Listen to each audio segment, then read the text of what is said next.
A tinta do acordo de cessar-fogo com o Irã nem tinha secado ainda. E então, Israel lançou a maior onda de ataques aéreos de toda a guerra. 50 caças, 160 bombas, 100 alvos, 10 minutos. Eles a chamaram de Operação Escuridão Eterna. E o mundo simplesmente assistiu tudo acontecer. Vamos começar com as primeiras horas de quarta-feira, 8 de abril. Um cessar-fogo de 2 semanas foi anunciado entre os Estados Unidos e o Irã, mediado pelo primeiro-ministro do Paquistão, Shehbaz Sharif. O Paquistão declarou em seu anúncio que o cessar-fogo incluía o Líbano. O Irã disse a mesma coisa. O mundo respirou aliviado. As pessoas em Beirute, que estavam dormindo em tendas e abrigos, começaram a arrumar suas malas para voltar para casa. E então, horas depois, Israel lançou o maior pacote de ataques aéreos de toda a guerra. As IDF chamaram isso de Operação Escuridão Eterna. Aqui estão os números confirmados diretamente do porta-voz das IDF, Nadav Shoshani. 50 caças, aproximadamente 160 munições, mais de 100 alvos do Hezbollah, todos atingidos dentro de uma janela de 10 minutos. Os alvos abrangeram 4 áreas simultaneamente. O centro de Beirute, incluindo vários bairros residenciais e comerciais, sem aviso prévio. O sul de Beirute, especificamente o distrito de Darrié, o coração do Hezbollah. O sul do Líbano, Sidom, Tiro e várias aldeias. E o leste do Vale do Bekaa, o corredor de logística e armas do Hezbollah, que se estende da fronteira com a Síria em direção à costa. A Defesa Civil do Líbano confirmou pelo menos 254 pessoas mortas e 1.165 feridas. O ministro da Saúde do Líbano descreveu a situação como catastrófica. Os hospitais em Beirute ficaram lotados. O Centro Médico da Universidade Americana de Beirute emitiu um apelo de emergência para doações de sangue. Os Médicos Sem Fronteiras relataram que seus funcionários ficaram feridos quando as forças israelenses atacaram perto do Hospital Hiran, em Tiro. Um dos ataques mais chocantes atingiu um cemitério na aldeia de Shmestar, no Vale do Bekaa, durante um funeral em andamento, matando pelo menos 10 pessoas que prestavam homenagens e ferindo outras 4. 3 meninas foram mortas na cidade costeira de Adelon. Os moradores de Beirute relataram que não houve sirenes de aviso, nenhum aviso de evacuação, apenas detonações por toda a cidade simultaneamente. Este não foi um ataque direcionado. Isso foi, nas palavras do presidente do parlamento libanês, Nabih Berri, um crime de guerra em grande escala. E aconteceu horas depois que um cessar-fogo foi declarado. É aqui que a dimensão política fica genuinamente complicada. O primeiro-ministro do Paquistão, Shehbaz Sharif, que intermediou o acordo, disse: o cessar-fogo inclui a cessação total das hostilidades, nomeando especificamente o Líbano. O Irã concordou e disse que um cessar-fogo no Líbano era uma condição essencial do acordo. O primeiro-ministro de Israel, Benjamin Netanyahu: o Líbano não está incluído. Israel continuará a atacar o Hezbollah. O ministro da Defesa de Israel, Israel Katz, disse que Israel insistiu em separar a guerra com o Irã dos combates no Líbano, a fim de mudar a realidade no Líbano. O presidente Trump, em uma entrevista por telefone à PBS, afirmou: o Líbano é separado, uma escaramuça separada, e não faz parte do acordo.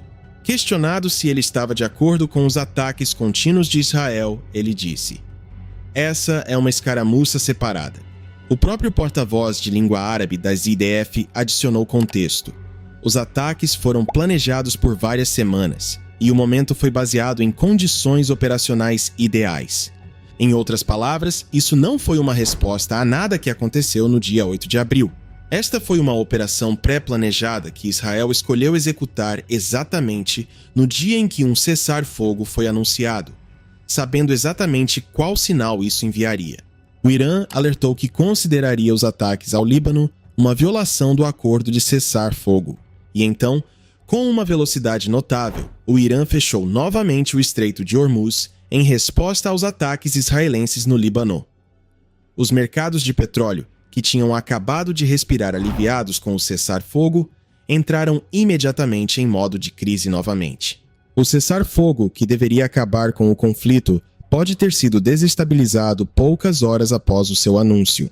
Esses ataques foram conduzidos por 50 caças. As IDF não especificaram publicamente a mistura de aeronaves. Com base no que sabemos sobre a doutrina e as capacidades da IAF, aqui está uma imagem clara do que Israel tem, como usa isso e por que a Operação Escuridão Eterna foi possível. O F-35I Adir, o caça furtivo de Israel. Israel opera aproximadamente 48 aeronaves F-35I Adir, baseadas na base aérea de Nevatim, distribuídas pelos esquadrões 116, 140 e 117. O Adir é uma versão fortemente personalizada do F-35A da Lockheed Martin, com modificações específicas de Israel, sistemas integrados de guerra eletrônica projetados para combater as redes de defesa aérea S-300 russas e iranianas, integração C-4I personalizada com os sistemas de inteligência israelenses e, criticamente, configurações de combustível de alcance estendido, que permitem que a aeronave chegue ao Irã e retorne sem reabastecimento aéreo padrão. Em fevereiro de 2026, Israel confirmou que a frota de Adir havia sido equipada com tanques de combustível para estender o alcance sem comprometer a furtividade. Mas aqui está o detalhe fundamental. Sobre o Líbano, as defesas aéreas do Hezbollah, fornecidas pelo Irã, foram significativamente degradadas ao longo da guerra. Essa degradação muda o cálculo de como o F-35I opera. Contra as sofisticadas defesas S-300 do Irã, o Adir voou em configuração furtiva pura, com armas internas, seção transversal de radar minimizada, indetectável. Sobre o Líbano, com os locais móveis de SAM restantes do Hezbollah já atingidos ou suprimidos, a IAF pode mudar o F-35I para o que a Força Aérea de Israel confirmou oficialmente como operações em modo besta, carregando armas externas em pilones, sob as asas, além das armas no compartimento interno. Isso é real e está confirmado. O The War Zone publicou a própria declaração da IAF. A aeronave Adir israelense é a única aeronave no mundo que realizou ataques operacionais com uma configuração de armamento external. Durante a guerra atual, a IAF desenvolveu especificamente novas capacidades externas de Jordan para o F-35I, permitindo que a aeronave carregue bombas guiadas por GPS em pilones externos, aumentando significativamente sua carga de ataque ao custo de alguma furtividade de radar. Quando o ambiente de ameaça permite, como acontece sobre o Líbano com as defesas aéreas do Hezbollah suprimidas, o F-35I se transforma de um bisturi de precisão furtivo em uma plataforma de ataque pesado, com muito mais munição por surtida. O F-15I Ram, a plataforma de ataque pesado de Israel. Ao lado dos F-35Is, a IAF opera o F-15I Ram, a versão personalizada de Israel do F-15E Strike Eagle. O F-15I é a maior e mais poderosa aeronave de ataque de Israel, capaz de carregar cargas massivas de armas por longas distâncias. Ele tem sido usado durante toda a guerra para pacotes de ataque pesado. O próprio chefe da IAF, Major-General Tomer Bar, voou em uma surtida de ataque de F-15 contra o Irã no início da guerra. O F-15I pode carregar bombas planadoras Stand-Off Spice 2000, armas de precisão fabricadas em Israel, que permitem que as aeronaves atinjam alvos de fora do alcance de engajamento da maioria dos sistemas de mísseis terra-ar.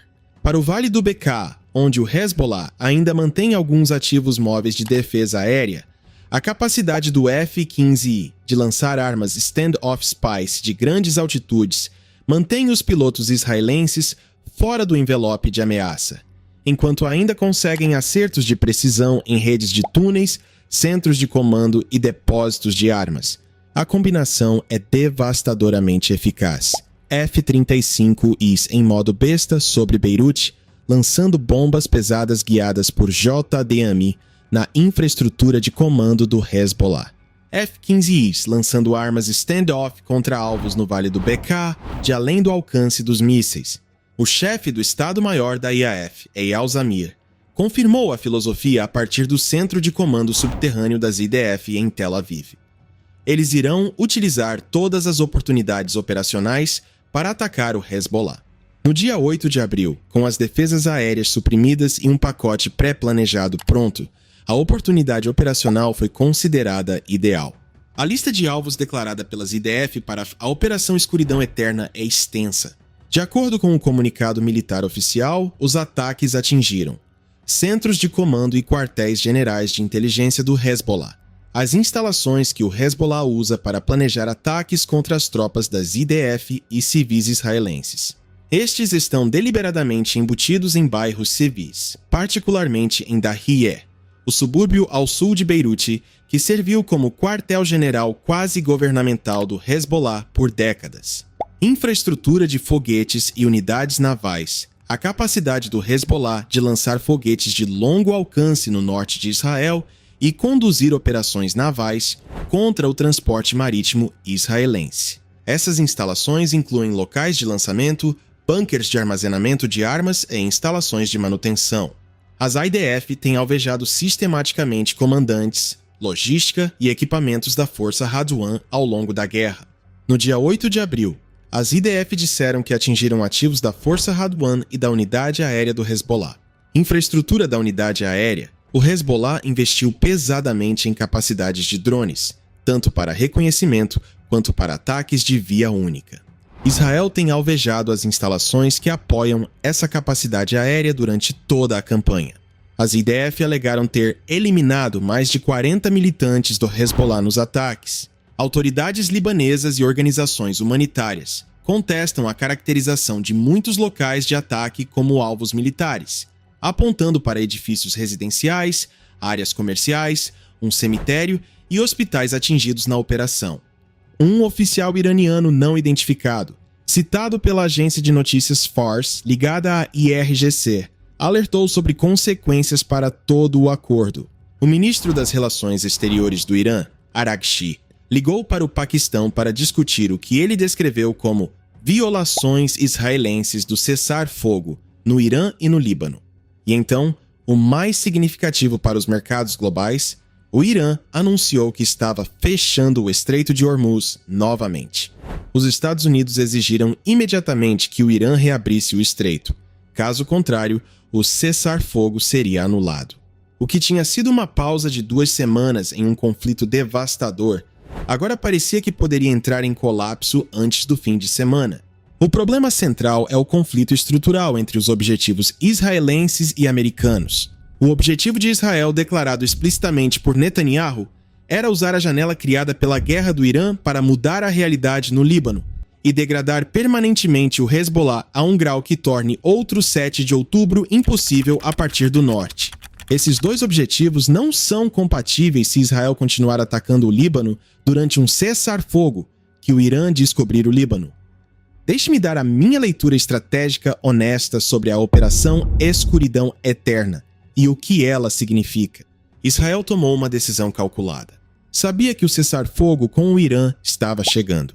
Escolheu lançar seu maior pacote de ataques ao Líbano nas horas seguintes ao seu anúncio. Isso não é uma coincidência. Esse é um uso deliberado da ambiguidade sobre se o Líbano estava incluído no acordo, em uma janela onde os EUA e o Irã estavam ambos reivindicando vitória, e nenhum dos lados estava em posição de responder imediatamente. Da perspectiva de Israel, a lógica é fria, mas compreensível. Cada dia que o Hezbollah existe com a capacidade atual é mais um dia em que o cenário de 7 de outubro é possível a partir do norte. Se a guerra com o Irã vai diminuir e o apoio iraniano ao Hezbollah vai ser reduzido por qualquer acordo, então esta é a janela máxima de oportunidade para degradar permanentemente a infraestrutura do Hezbollah antes que a logística e o financiamento iranianos possam ser restaurados. Da perspectiva dos EUAM, isso é um pesadelo. Washington acabou de concluir semanas de combates dolorosos e custosos. Tem 13 militares mortos, mais de 300 feridos, 2 aeronaves abatidas e uma dramática operação de resgate. Deseja desesperadamente que o Estreito de Hormuz seja aberto. E agora seu aliado regional mais próximo está potencialmente explodindo o cessar-fogo ao atacar o Líbano, fazendo com que o Irã feche o estreito novamente e ameaçando desmoronar tudo. A declaração de Trump sobre uma escaramuça separada foi reveladora. Ele não está em posição de contradizer Israel publicamente, mas ele precisa do estreito aberto, precisa que os preços do petróleo caiam e precisa que essa guerra acabe antes que os danos econômicos se agravem ainda mais. O cessar-fogo com o Irã tem a duração de 2 semanas. Muita coisa pode acontecer em 2 semanas. Deixe seus pensamentos nos comentários. Você acha que Israel está certo em continuar os ataques durante o cessar-fogo? Ou esta é uma escalada perigosa que corre o risco de colapsar todo o acordo? Deixe seu like e inscreva-se no canal para receber atualizações sobre o desenrolar dessa situação.